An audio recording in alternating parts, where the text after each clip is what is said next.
Hoy tenemos el gusto de tener en este coloquio extraordinario a Mathieu Gounelle.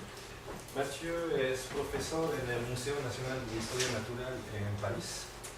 Es responsable de la colección de meteoritas o meteoritos. Es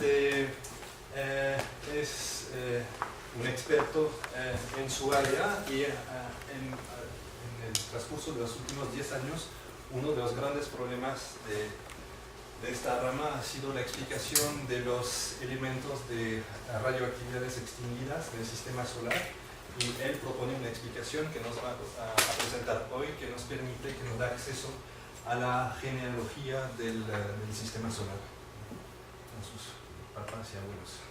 Es una nueva presentación. Muchas gracias, Federic, por la invitación en la presentación. No voy a hablar en castellano. Qué bueno, gracias. No sé las palabras científicas y entonces voy a hablar en inglés.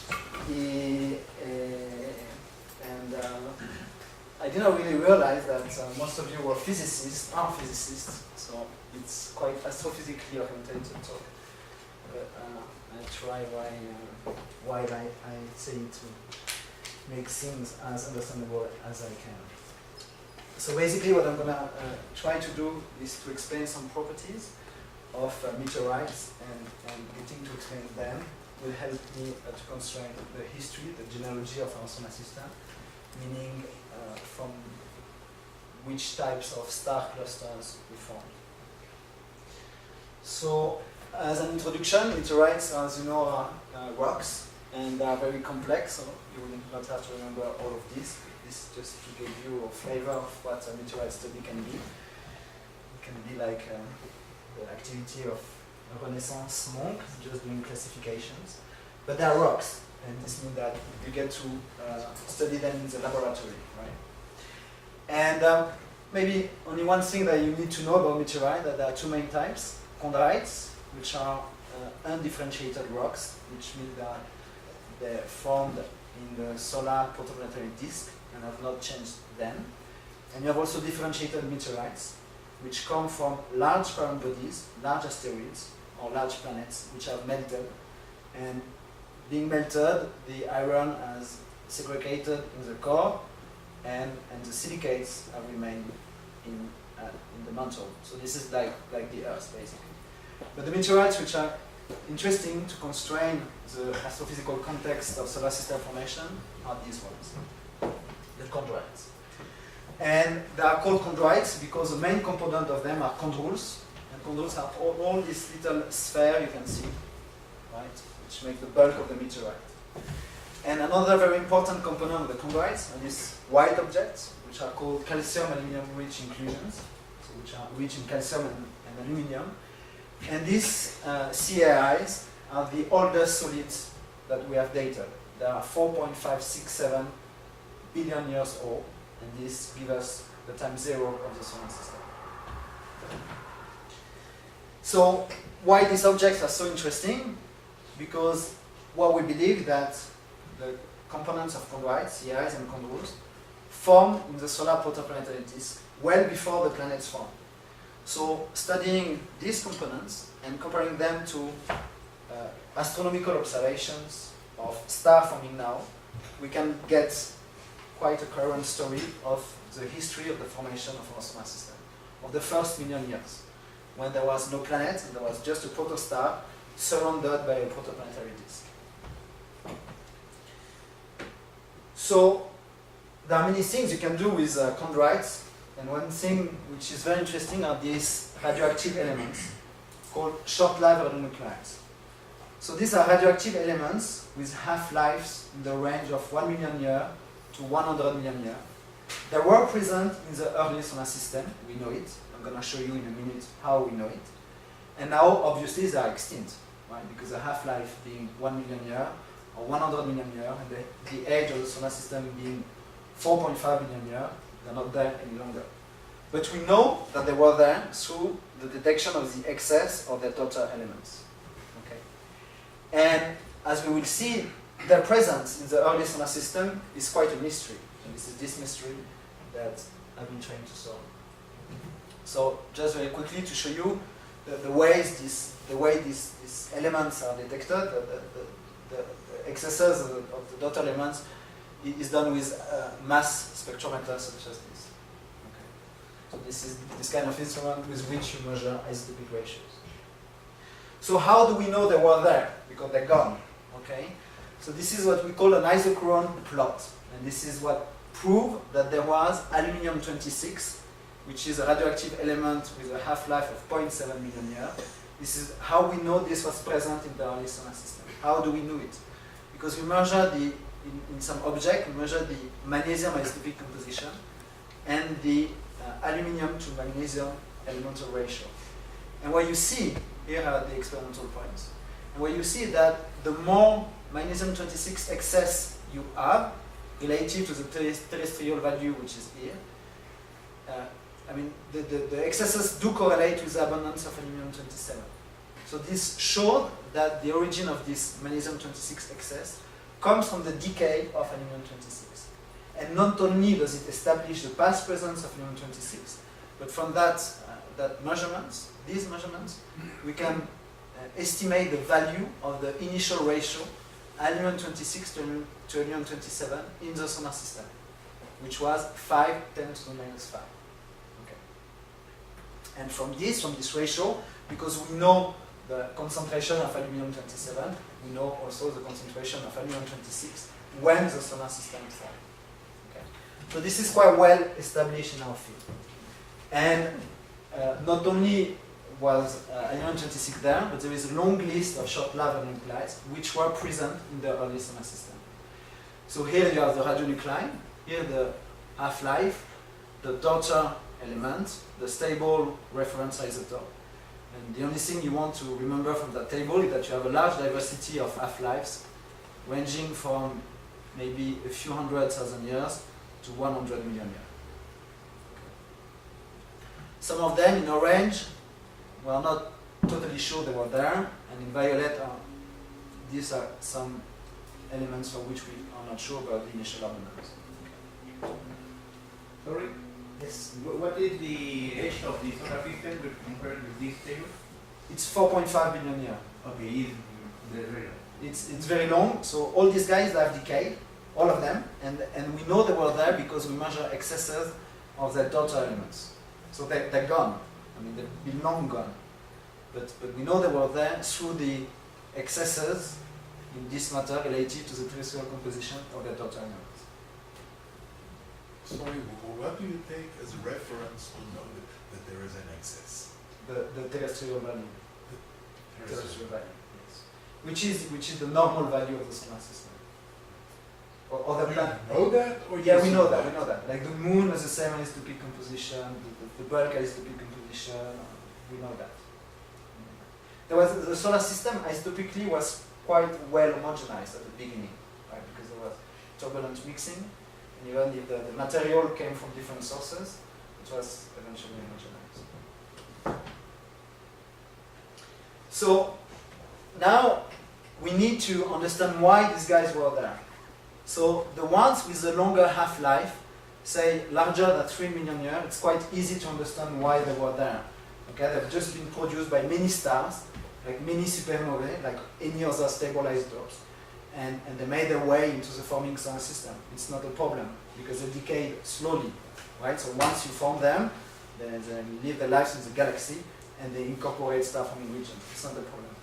But for guys which have shorter half-life, let's say below 3 million years, it's very difficult to understand why they were there. Because if they are produced by stars, like any other elements, but then because they decay very fast, they don't have time, they don't have time to incorporate star-forming regions. So the fact that they were there is very present. And this, basically people have been trying to understand their origin for the last 30 years, at least for aluminium-26, because these ones were more recently discovered. But aluminium-26 was discovered in 1977, so it's an old problem. This scale, 3 million years, where does that come from? It comes from models of galactic background, right? So what we can see that manganese 53, which has a half-life of 3.5, its abundance in the solar system is compatible with what you would expect from the galactic background. it's kind of arbitrary in a way. It can be 5 million years or something like that. So what we want to understand are the origin of these ones, right? They require a last minute origin for them not to decay. If not, they would not have been there. So the last minute origin, you have mainly two kinds of possibilities. Either they were made by irradiation, cosmic ray irradiation. So you need to imagine that you have the protostar surrounded by the protoplanetary disk, and the protostar, the protosun, is very active magnetically and accelerates protons, and these protons can react with the surrounding matter to make radioactive elements. So these are these kind of models, and I'm not going to talk about them. And basically they can produce only these guys. They cannot produce Aluminium-26 or Iron-60. So the other possibility that Aluminium-26 and Iron-60, so this is a problem we need to solve, the origin of Aluminium-26 and Iron-60, that they were delivered into the solar system, but by proximal stars, right? Because of the rapid decay. So you have two possibilities, AGB stars. It does not work very well because you have no reason to have an AGB star in a star-forming region. Sorry, I don't know what an AGB yeah, star sorry. I'm sorry. It was planned for us. So an AGB star is a star of a relatively small mass at the end of its life. Okay, and there is no reason that such a star is in star-forming regions, because AGB stars live for long times, right? So they're long gone from the star-forming regions. However, massive stars, they live very quickly, okay? So when you form massive stars, there is some reason for them to stay where they are and to be still when they die in the star-forming region. So what I'm gonna try to explore today is the stellar origin of Iron-60 and Aluminium-26. And I'm going to do that because there are no satisfying model until now.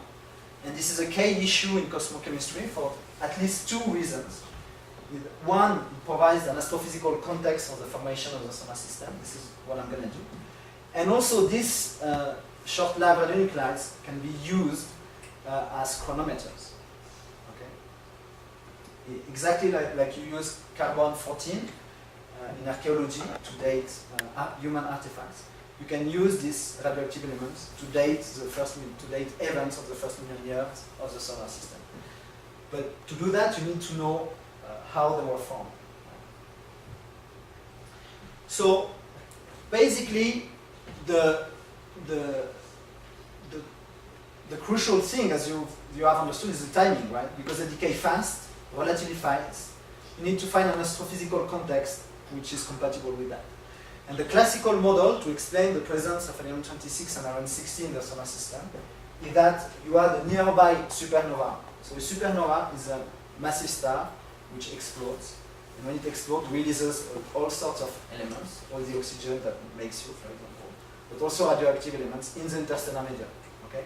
And so if the supernova was close to the protoplanetary disk, okay, you would expect the supernova to inject Aluminium-26 and Iron-60 in the protoplanetary disk. So it's a very simple model.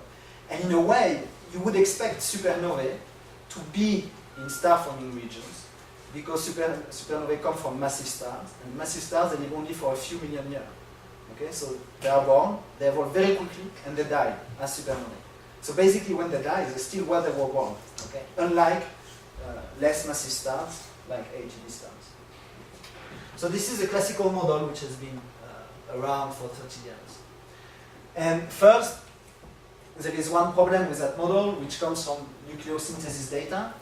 So we can model what supernovae produce, okay, which abundance of elements it produce. And so we can compare the Aluminium-26 to Iron-60 ratio produced in supernovae of different masses. Okay, so this is the mass of the star. This is the Aluminium-26 to Iron-60 ratio. This is the solar value, which is roughly 8. And this is what supernovae produce. So it's one order of magnitude below what was in the solar system. So this is one thing, and these are the most recent supernovae yields, which have been calculated. These are very, very complicated calculations, right? Done by nuclear physicists. And so for one thing, the supernova model does not work very well. But you have one data point that is in the other side, right? Yes, there is one, but this is an extremely massive star, and these stars are very, very, very rare. 120 solar masses are extremely rare. And there is a second problem, which is, in a way, the geometry, because, again, the model is quite simple. Here you have a supernova exploding, here you have a disk. Okay? Supernova exploding is a very large object, and a disk is a very small object. Compared to it. So here is a blob of a disk. So a disk is maybe 100 astronomical units, the astronomical unit being the distance between the Sun and the Earth, or 5 × 10⁻³ parsec. So basically, if you want enough Alien-26 or Alien-60 to be injected into your disk, you want it to be close enough, right? If it's too far away, it will not receive anything. So the distance to which it needs to be, knowing the yields of Alien-26 by supernova and the initial abundance in the solar system, is to be below 0.3 parsec. Okay, so the parsec is an astronomical unit, it's typical distance between stars. So it's larger. So this is quite close, okay, 0.3 parsec. The size, to give you an idea, the size of a star-forming region is maybe some tenths of parsec. Okay. So this needs to be very close. And what we know is that in star-forming region, so this is a star-forming region. This is a big molecular cloud. Okay. This is a gas in red. And here you have a massive star. And this massive star, because it releases a lot of photons, it has a very high ionizing power, it dissipates the gas around it. And since you have no gas around it, you cannot form stars, right? Stars from gas. Okay? So the star that will form here, around this H2 region, we call it an H2 region created by the star. And this H2 region is situated at a few parsec from the massive star. Okay? So basically when this star will explode as a supernova, it is a massive star, it will explode as a supernova in a few million years. Now it's 3 million years old, okay? And its life is 5 million years. So when it will explode as a supernova, all the disks which are here will be too far away. Okay? And they will not receive an Alien-26. So it does not work. So I'm going to skip that. So injection by a single supernova into a disk is not a viable model for a diversity of reasons.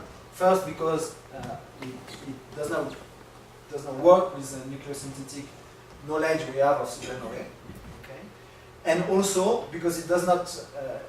It's totally incompatible with what we know of star-forming region. There is no reason, basically, to have a supernova exploding that close to a disk. Supernova do explode close to disk, but they are too far. The disks are too far away to receive the right amount of Alien-26. Okay, so it does not work. And as I said, in a way, because the Alien-26 to Alien-60 ratio of supernovae is so low compared to that of the solar system, supernova cannot be a source. Supernovae cannot be a source. So these two guys, Alien-26 and Alien-60, need to have two different origins. Okay? Their origin needs to be decoupled. So what I've been proposing is that Alien-60 comes from the large-scale injection by a diversity of supernova into the molecular cloud. So this happened at a large scale, and while Alien-26 comes later, okay, and it is injected into the forming solar system by the wind of a single massive star. And I'm going to try to show you that now. So starting with Alien-60. So just giant molecular clouds. So these are again the star-forming regions, large aggregates of stars and dust, maybe 20 to 100 parsec across, and they live for 10 to 20 million years. Okay? And we know that within these molecular clouds, you form several generations of stars. Okay? You may form at t equals 0, when these guys start to be made, you form the first generation of star, and then 5 million years later, or 10 million years later, you can form a second generation of star, and so forth. Okay? So maybe within one giant molecular cloud, we'll form 3-4 generations of stars. And so what I'm going to show is that the first generation of massive stars from that giant molecular cloud, they produce when they explode, when the massive stars explode as supernova, they produce enough iron-60 to account for what was in the solar system. So just a sketch of the model. So you have a part of the molecular cloud, you form stars. These are the low mass stars, like the sun. These are the massive stars. The massive stars, they evolve very quickly. As I said, very quickly they ionize the gas and they dissipate the gas in the surrounding. Okay? And after 5 million years, the most massive ones explode at supernovae and they release iron-60, which is incorporated in some other part of the molecular cloud. And the next generation here of massive stars and low mass stars will contain iron-60. Okay. One thing you need to know, we'll come back to that later, is that when you form stars, you always form more low mass stars like the sun than massive stars. Okay. So we can calculate how much we make of iron-60 by an assembly. If you have, let's say, an assembly of n stars which contain n massive stars which will go supernovae, you can calculate the production of iron-60 as a function of time. Okay. And to do that, the only thing you need to know are the yields, the iron-60 yields by the supernovae. The decay, you need to take into account the fact that while you make it, it does decay. And that's the only thing basically you need to know. And I'm gonna skip that. So we do simulation.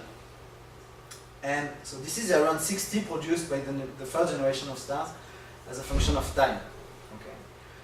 And you can see the first star to explode, it explodes at t equal 4 million years. Okay, so you have a first addition of iron-60. Okay, and then decays, and then you have a second star which explodes as a supernova and release iron-60. So you increase the iron-60 abundance, and then it decays. So this is a decay of the iron-60, right? And then another supernova, and so forth. Okay, and so this is what has been produced by an assembly of 5,000 stars, which contain, we know that, in average 10 supernovae.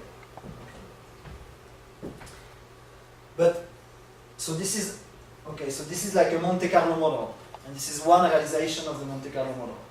Star formation is stochastic, right? If you have 5,000 stars, once you will have this realization, but then you can have another realization with a star of 80 solar masses, another one of 50, right? It's totally stochastic. So to take into account this stochasticity, you know, I run the models 1,000 times, and this is the average. Okay, so you can see that this is the average iron-60 produced in solar masses, okay, as a function of time. So you can see that as soon as you are at 5 million years after the onset of star formation, you have kind of a background of iron-60 which is established. Okay, which is between 10 to the minus 4 and 2 to the minus 4 solar masses.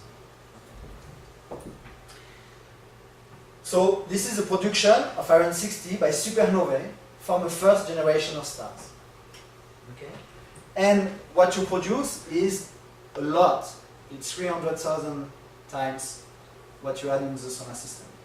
Okay, so then you're gonna dilute it with the gas surrounding, and it means that you have a lot of room to dilute it, and that in the next, if you want the next star generation, it can be as massive as 10,000 solar masses, and it will still contain enough iron-60 compared to the solar system. Okay, so you have a lot of room. And so this model has been called supernova propagation and Claude enrichment, because this is just a supernova propagating within the cloud, which deliver the iron-60. Now, what about the aluminium-26? Aluminium-26 cannot be produced by that model, because remember, supernovae, they totally underproduce aluminium-26 relative to iron-60 and relative to the early solar system. So they do release aluminium-26, but it's nothing compared to what was in the solar system. So we need to find another solution for aluminium-26. And this solution could be the wind of a massive star. So now, again, sorry, latest reminder of astronomy. So if you have a massive star, it evolves very quickly, and very soon in its life, it delivers some winds, okay, very powerful winds, which again releases in the interstellar medium the isotopes which has been produced in its interior. Okay, so this is during the whole life of the star. There is this very powerful wind. Okay. Before the supernova, which is the end of the life. So the model is relatively simple. So here you have a sketch at t equal 10 million years. So the first generation of stars have released the N60. Here you have a second generation of star which starts to form. It does contain the N60 from the first generation. And then this is a blow-up of one single massive star. And this massive star has a wind, which creates this H2 region, which I mentioned before, and pushes some gas around it. So this is observed. This we know happens, right? So the wind pushes the gas. And not only it does push the gas, but it also incorporates into this shell, dense shell, some helium-26. And we know from observation, this is an observation of a massive star, the H2 region and the shell in blue, okay? And we know that after some million years, the shell will collapse and will form again new stars. Okay. So, just to give you an idea of the timing for the helium-26 delivery. So, this is a second generation massive star. So, as you probably know, stars evolve first on the main sequence. Okay, so there is some wind, and during that wind phase, the helium-26 is produced. The helium-26 is incorporated into the gas, so the gas which collects with time. Okay, and then it collapses, and there the injection stops. And here you have the formation, if you want, of the first solid, or the third generation of stars. So it's possible to calculate the helium-26 concentration in the shell, okay? If you want, it's a disk on the shell, and it depends on how much it is produced by the star, okay? The time during which it does accumulate. There is a dilution factor, because the injection efficiency is not 1, right? There's no way you inject everything. And you need to divide by the mass of the shell of the surrounding gas, and you need to take into account the decay of helium-26, right? Because it decays relatively fast. Okay. So all these parameters we know, but this T star, the time during which the injection lasts, and this injection efficiency. So we try to solve this equation, because what we want is that basically the concentration in the third generation of star equals that of the solar system. And again, the two things we don't know are the injection efficiency and the time during which injection takes place. Okay. So we solve this equation for T star and the injection efficiency. T star is the time any one given star? Yes, for one given star, the time during which you do the injection. So here in this,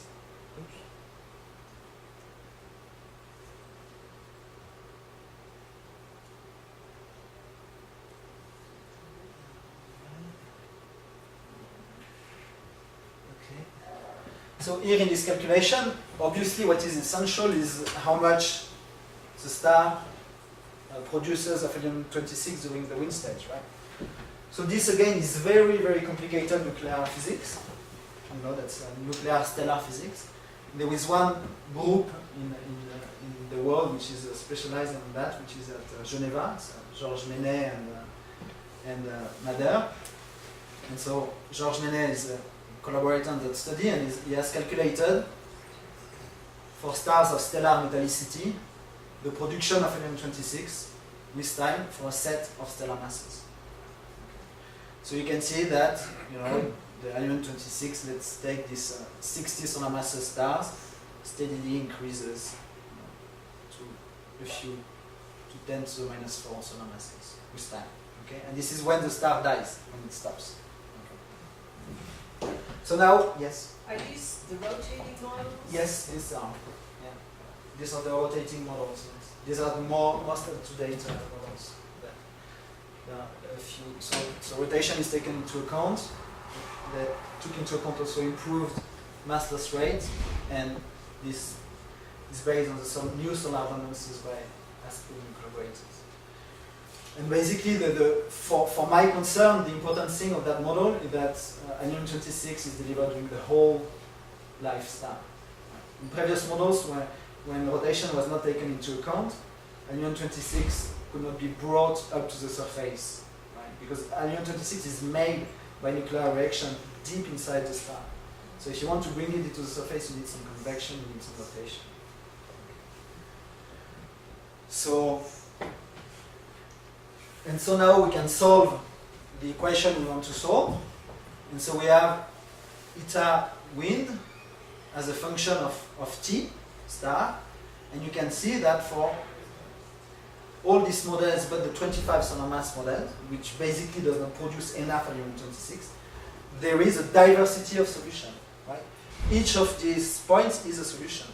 So for example, if you have an enrichment during 3 million years, okay, with a dilution factor of 8 × 10⁻², from an 85 solar masses, this is a possible solution.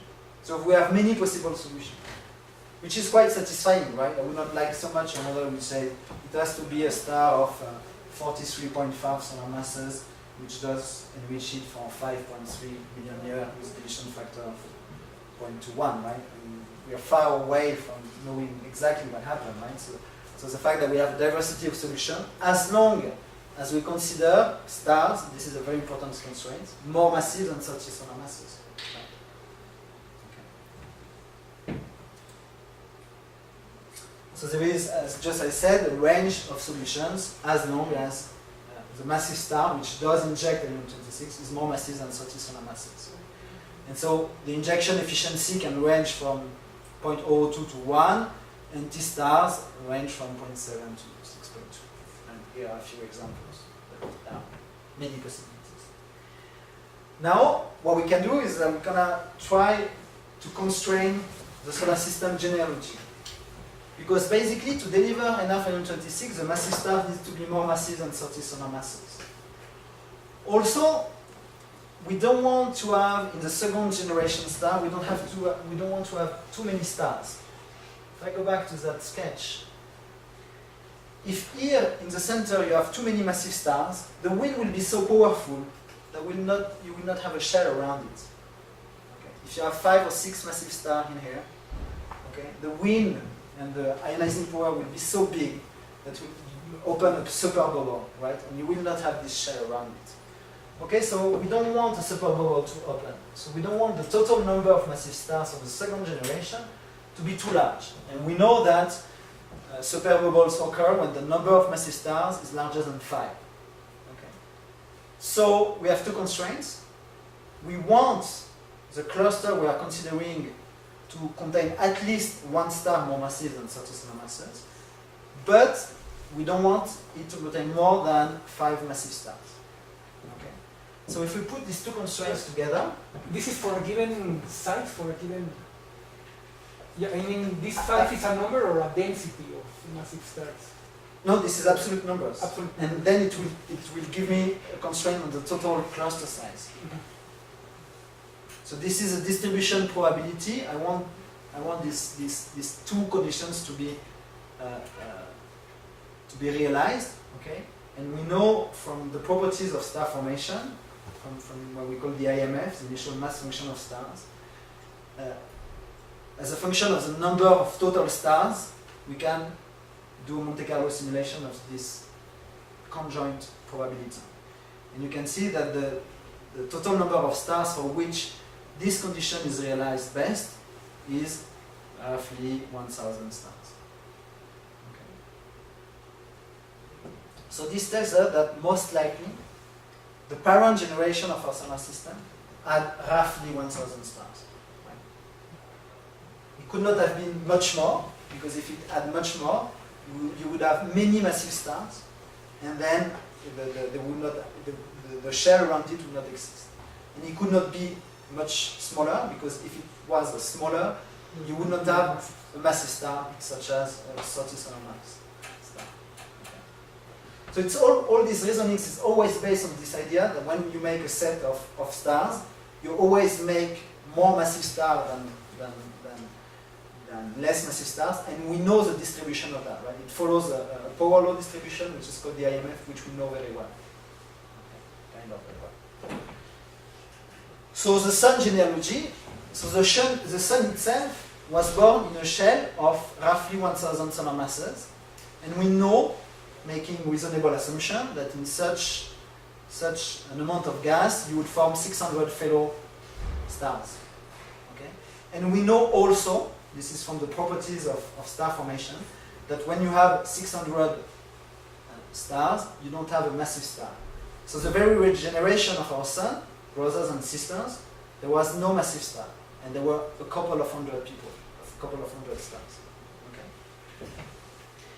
If you go one generation backwards, this is what I just before. The brown cluster contained roughly 1,000 stars. Okay, and it contained one, possibly two, but not much more massive stars with mass larger than 30 solar masses.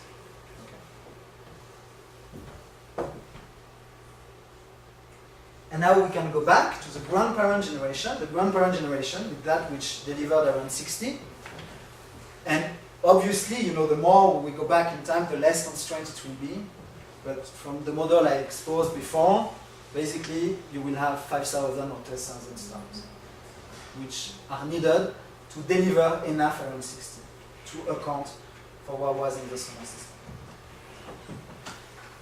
So, do we know which stars are these stars? Do we know who are the brothers and sisters of the sun? No, because the dynamical time of dynamical by dissipation time of such a cluster is maybe 100 million years. Mm-hmm. So it means that they form together, but then within 100 million years, one is gone there, and it's like human beings, right? Mhm. After a while, they go and leave their brothers and sisters and parents. We cannot trace back.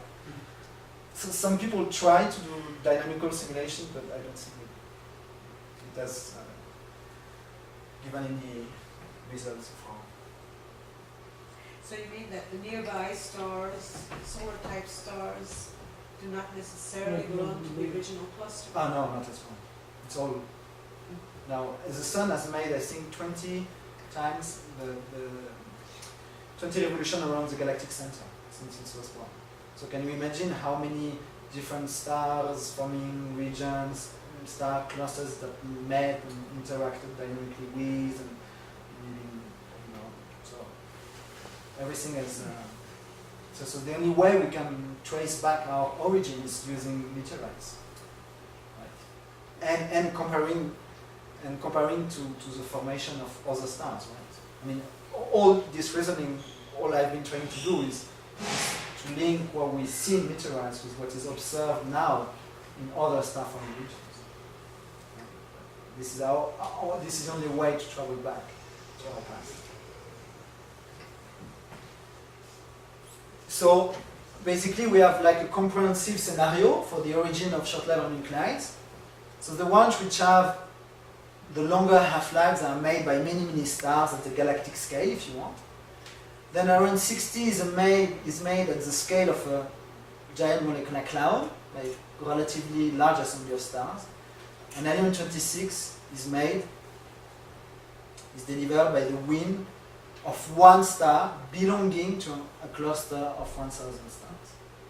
Okay. And in the shell where the formed, there were a few hundred stars. Okay. So basically it's like what I have done in a way that I've transformed the diversity of half-lives, of the extinct short-lived radionuclides into a diversity